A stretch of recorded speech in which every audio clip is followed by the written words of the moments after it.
Hi, and welcome back to the Happy Burrow Homestead. In today's video, we're going to talk about considerations that you should have before deciding to raise meat birds. This is going to be the first in a series of videos we're going to create this year as we raise our birds again.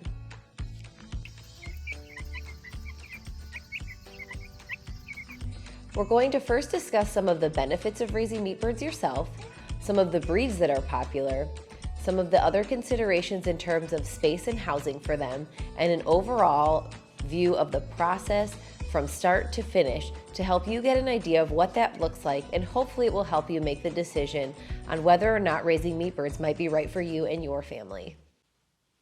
First, we're going to talk about some of the benefits to raising meat birds. Why raise them at all, really, when you could just go to the store and get some prepackaged chicken? Well, here are some of the benefits that we found. First was freedom from the food system. One of the main reasons we started homesteading was because we wanted a little bit more freedom in terms of how much meat we were able to access, because we saw just a couple years ago how that could quickly become a problem. Food was not as easily accessible, and the prices have been going up a lot over the last couple years. So this would give us a little bit more control and a little bit more freedom over our food.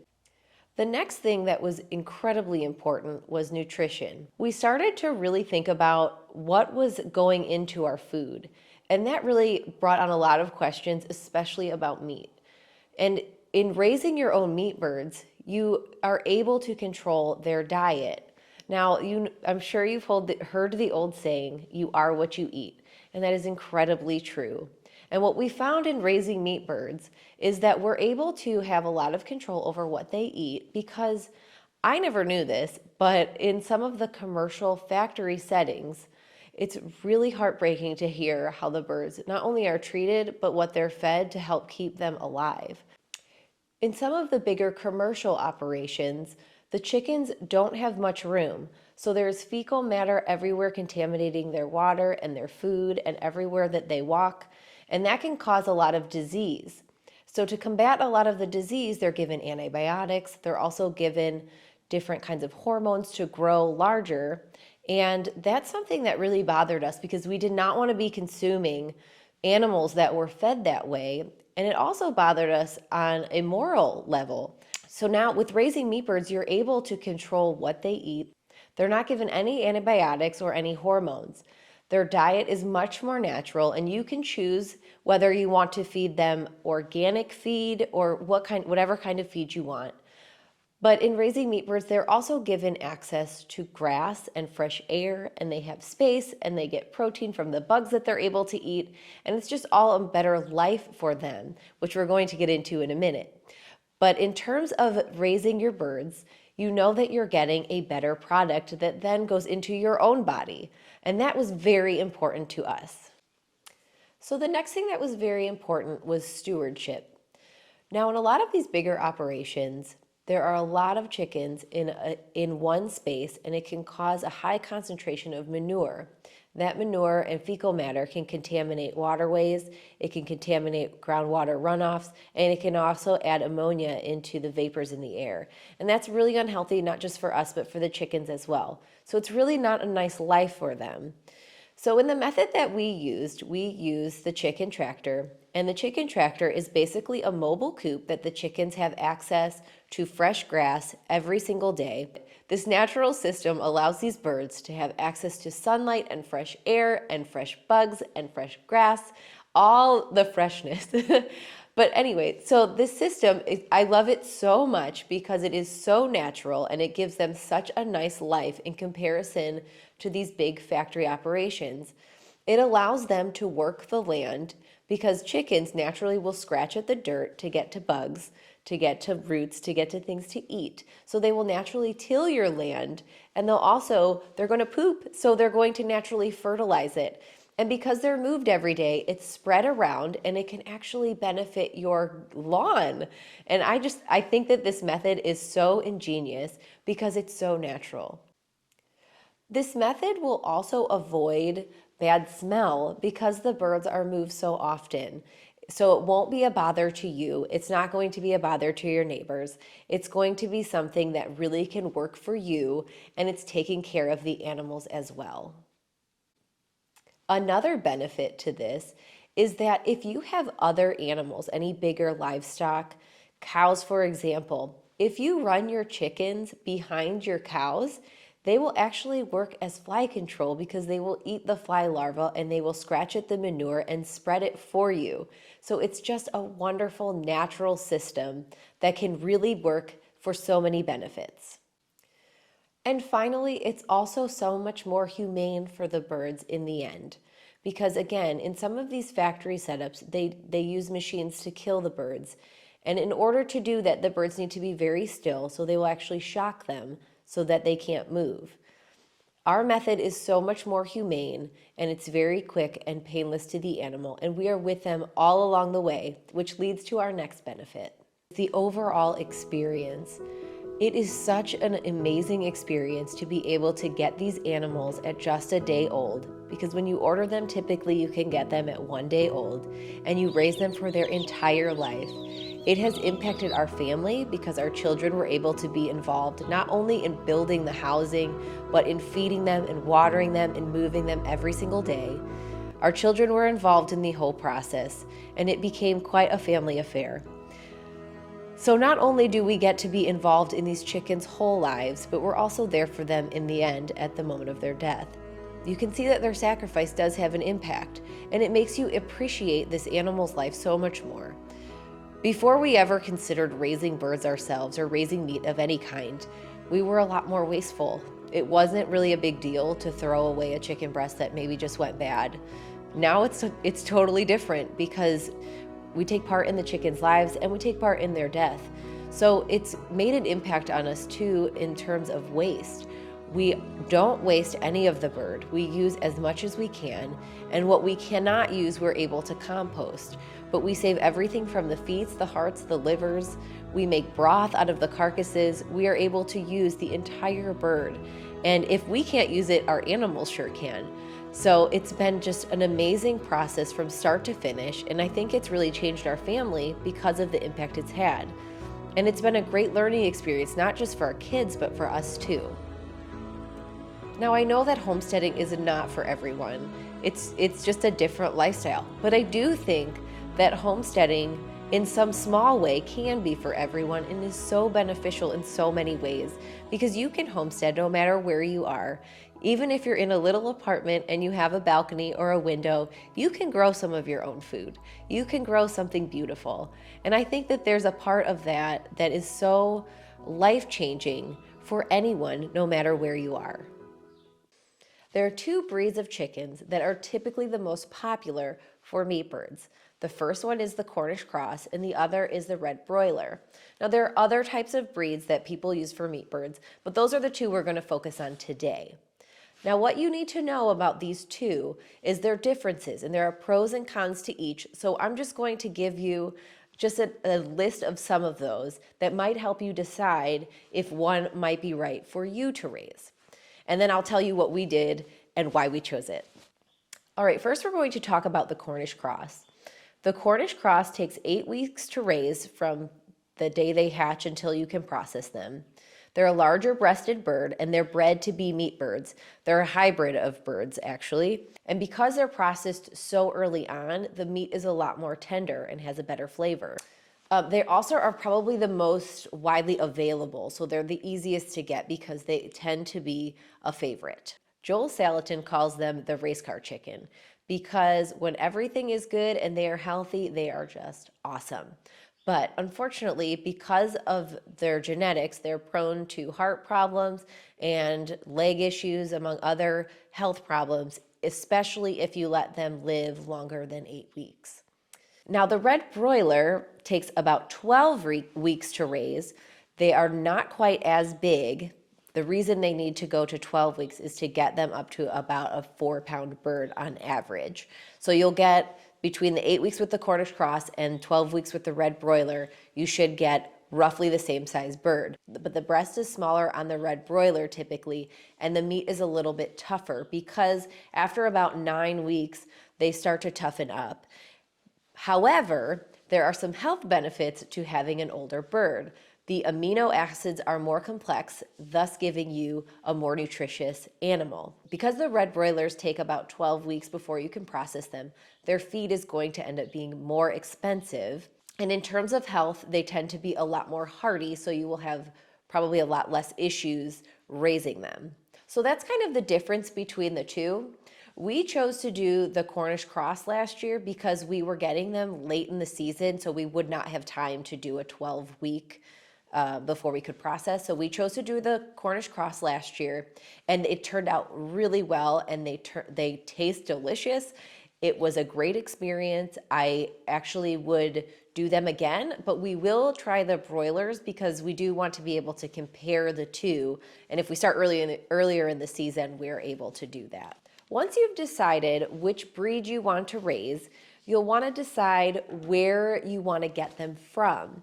So there are different hatcheries around that you can order from. Just make sure that hatchery is reliable and reputable. So maybe ask other people in your area, if it's someone local, what their experience was, to make sure that you're getting healthy chicks. You'll also want to consider how much space you have available to run your chickens, so you can decide what method is best for you. If you have a lot of pasture, a lot of yard, then the chicken tractor, the movable chicken coop, is definitely a possibility. It's not for everyone though. Some people will just use a coop and keep it stationary and treat them just like they would treat their layers, and that's totally fine. If you're going to use a chicken tractor, you're going to need to decide what model you are going to build. Some of the more popular ones are Joel Salatin's, which is a lower profile. There's also John Siskovich's chicken tractor that is wildly popular. There are A-frames that you can build and use. There are endless possibilities, and there are lots of modifications. So if you find one you like, but maybe you need to make it a little bit different, that's okay. I'm going to link John Siskovich's book, Stress-Free Chicken Tractor Plans. This book has everything you need to build a chicken tractor yourself. It has the plans, everything. This is a great book. This is what we used. We made a couple modifications, but this was fantastic and well worth the investment. So this is something you can pick up and use if you like. There are other things you can find online. Once you've decided what coop or chicken tractor design you're going to use, you'll be able to decide how many chickens you want to run at once. The chicken tractor that we made, the John Siskovich one, will hold about 30 birds. So we ran 27 last year. But based on the size of your family and how often you eat chicken or want to eat chicken, that can determine how many you want to raise. And a final piece of advice in terms of some of your considerations is your post office. So with whichever hatchery you choose, you might want to find out what their relationship with the post office is, and also call your post office beforehand. We were able to actually get ours delivered to a smaller post office that's local to us, so we could avoid the larger post office. I believe they were taken care of much better that way, just because they were they called us right away and they took very good care of them. They were very used to that type of thing because they're more rural. So having a relationship with your post office is very important and very helpful. Now I'm going to give you a brief overview of what it looks like to raise meat birds from start to finish. This is very brief and not all inclusive, some of these lists of equipment that I'm going to give you, but we will be making more videos as we do our meat birds this year to get really into the weeds on some of this. So we'll make sure to include supply lists and everything else that you might need to help you along the way. But this right now is just going to be a brief overview. The first thing you'll need to consider is where you're going to house your chickens when they arrive. So you'll need a brooder. Now your brooder can be anything from some little area you have in your barn. It can be a tote, it can be a trough, it can be anything that you can imagine, as long as it can keep your chickens safe. You'll need a heat lamp or a heat plate. We've used both in the past. I actually prefer the heat plate because it acts like a mother hen laying over her chicks. They actually can crawl underneath it, and you can raise or adjust the height of the plate so that you can, depending on the age of the chick. The heat plate also has less risk of fire, and that was really appealing to me. However, the one we got was fairly large, so we needed to use a larger trough. We couldn't use a smaller container because of the size of the heat plate. So depending on the size of your heat plate or your heat lamp, that can help determine the size of your brooder. Also in your brooder, you will need a feeder and waterer for your chicks. Once your chicks are ready to get out on fresh grass, you will need either a chicken tractor or a coop to house them. You'll need to consider whether or not you're going to use electric fencing. That's something that's also very popular, and we've used in the past more for our layers, but there are plenty of people who use it so that their birds can come out of their tractor or out of their coop, but keep them in a localized area. You'll also need a feeder and water as well, with whichever method you choose to use. And finally, if you choose to process them yourselves, and there are plenty of places around that might be a local processing center that you can use if you choose not to do it yourself. But you can, and there are some bigger ticket items in the equipment list that you will need for processing. The first one is going to be your kill station, whether or not you'll use killing cones or not. The next is going to be a scalder and a chicken plucker. The chicken plucker is going to be the most expensive piece of equipment probably in everything that you need to raise your own chickens. Now, you don't have to buy that yourself. You could rent it out. There are plenty of places that will rent them. We opted to borrow one the first time we did a run because we weren't sure if we would be doing it again, and we didn't want to make the investment right away unless we knew that we would be using it again. If you choose to buy your own plucker, keep in mind that you can then rent it out or loan it to people and make some of that money back. It's going to be something that can pay you back in the long run, and it makes plucking the chicken so much easier. It takes about 30 seconds to a minute to pluck that chicken versus hand plucking, which would take significantly longer. Some other equipment that you will need, and again, this list is not all inclusive, and we will include a more detailed list when we get to that video in our series. But other things you might need would be coolers, tables, knives, aprons, things of that nature. But the big ticket ones we've listed today. Now just remember that some of this upfront cost that you might be seeing, because you might be seeing there's a lot of dollar signs here, especially to get started. But a lot of those are one-time costs. You won't have to buy another plucker, at least not for a long time. Once you've built your chicken tractor, then you have it to use for years. So this is an investment. We're not talking about doing things the cheapest here. We're talking about best quality, not just in food, but also quality of life for the animals.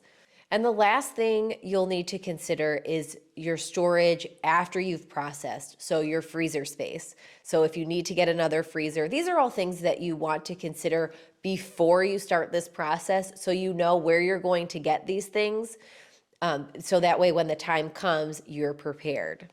Raising meat birds will pay you back in dividends, not just financially, but in experience, in nutrition, and freedom. Overall, the experience of raising meat birds was very positive for us and something we will continue to do. We plan on running at least 2 runs of chickens this year. There may be more, you never know. It is something that has fostered community. Our neighbors got involved, our friends have been involved. It's been just a wonderful experience for us overall. Processing day isn't necessarily that much fun, but when you have your friends and your family and your neighbors get together, it can be a lot of fun and you can make some really great memories. Another book that I would recommend is Joel Salatin's book, Pasture Poultry Profits, and we'll also link that below. Even if you have no desire to raise birds for profit, it's a great book just overall for all kinds of information to get you educated about raising meat birds. We hope you join us in the rest of our series as we'll be releasing them throughout the spring and summer. If you like this video, please like and subscribe and share it with your friends. If you have any questions or comments, please drop them below. We would love to hear from you. Thanks, and we'll see you next time.